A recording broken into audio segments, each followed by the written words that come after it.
Good morning, children. Today, our topic is Industrial Revolution, and the activity to be done by you is you will collect information about all the inventions and inventors during 15th to 18th centuries, and at least 10 with the pictures and a chart.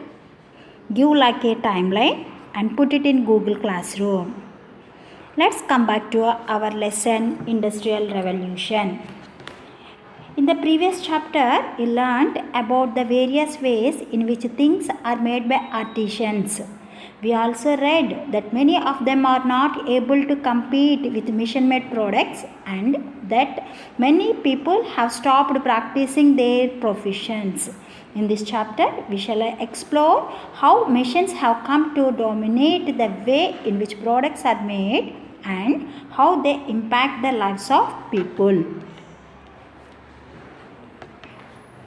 Children, did you know from 1500 AD to 1800 AD, trade between countries in America, Europe, Africa and Asia increased manifold. Textile trade too began to expand. Now European traders began to use putting out system.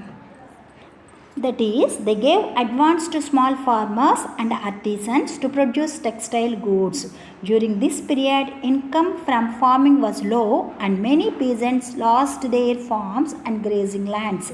Therefore, textile work helped them to make a living. Under putting out system, a cloth trader in Britain purchased cotton from a supplier and carried it to the spinners. Then the yarn was taken by the trader to the next stage of production, the weavers. The cloth was then taken to the fullers and finally to the dyers who gave it color.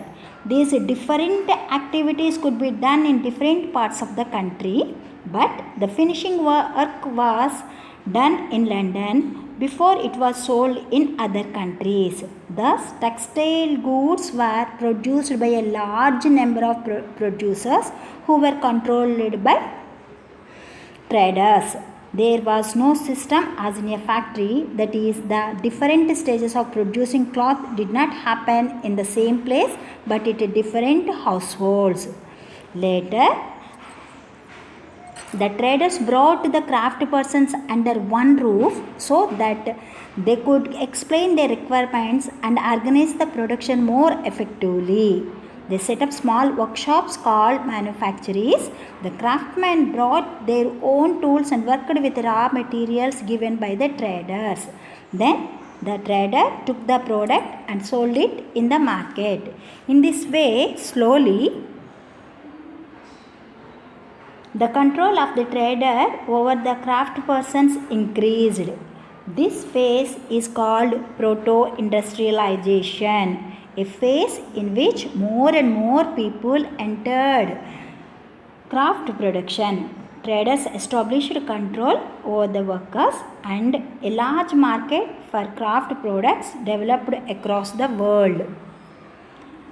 Next one is beginning of Industrial Revolution. The period between 1750 to 1850 AD is known as Machine Age.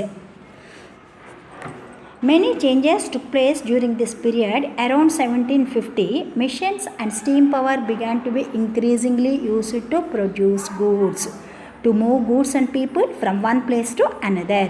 Several people living in villages moved to towns and cities for work. Today, we use many machines and machine-made goods in our daily life.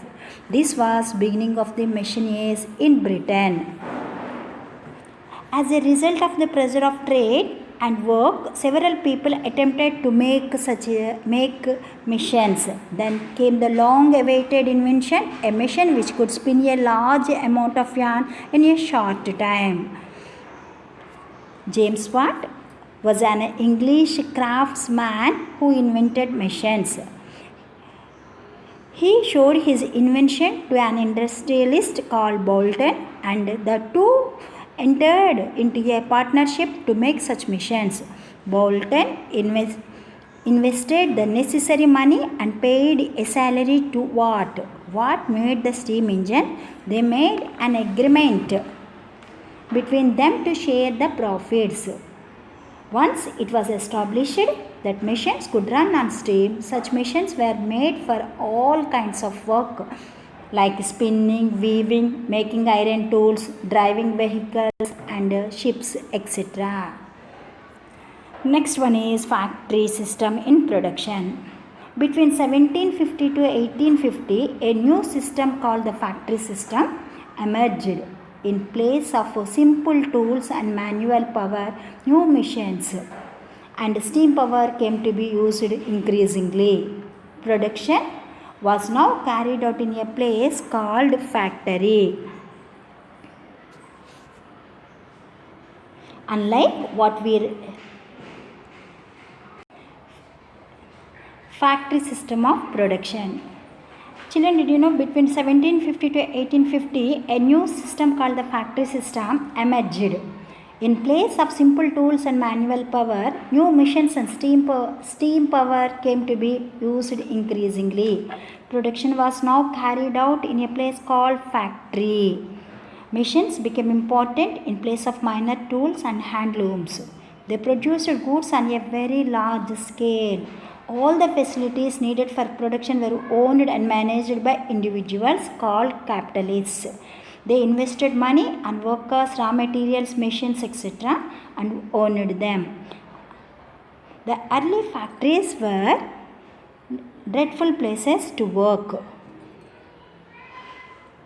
Several movements were started to enforce a ban on employing children in factories and mines. The early factories were dreadful places to work. In the 19th century, the industrial workers of Europe had to face several hardships. Several movements were started to enforce a ban of employing children in factories and mines in such a pathetic conditions. In response to these movements, child labor was banned and now it is a thing of the past in most European countries. Major changes swept in the industries with the coming of machines. Machines could be worked on by even unskilled persons. Thus, skilled artisans were no longer required. In their place, a large number of women and children were employed and made to work for meager wages. Machines cost a lot of money and ordinary artisans could not afford them. Only wealthy merchants could set up mechanized factories. Most of the workers had no other options. They had been expelled from their lands, and if they were small craftsmen, their shops had closed down. Gradually, workers of factories and mines formed their own organizations to fight against the conditions of work. In the beginning, they demanded for 8 to 10 hours working day, higher wages, disallowing children under 14 years of age from being employed in mines or factories, etc. Over time, the struggle and their conditions were improved. The invention of steam engine boosted the shipping industry. It also reduced the cost of transportation to 1/3 of the cost of road transport. In 1840s, John Loudon McAdam advised a method of laying the road using the broken stones. George Stephenson's locomotive pulled heavy loads among 64 kilometers track from Liverpool to Manchester at a speed of 46 kilometers per hour. In the early 20th century, an aircraft was developed by Wright brothers, and today air transport is the fastest means of transport.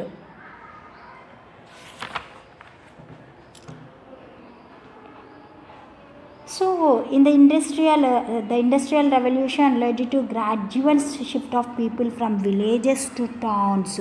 Industries and other urban activities gave livelihood to many people.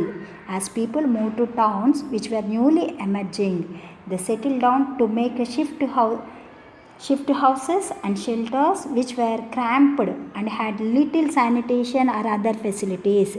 Accidents, diseases, and epidemics were common. Most workers' residential areas lacked proper ventilation ventilation, health and sanitation facilities. Slums became common scenario in towns and cities, especially near the factories and mines. At the same time, distinct quarters came up for the rich and the powerful. These areas well provided in terms of open space, sanitation, water supply, roads and other facilities. Slowly, people fought for their civic rights and the condition of the workers' quarters also improved. Okay, thank you children.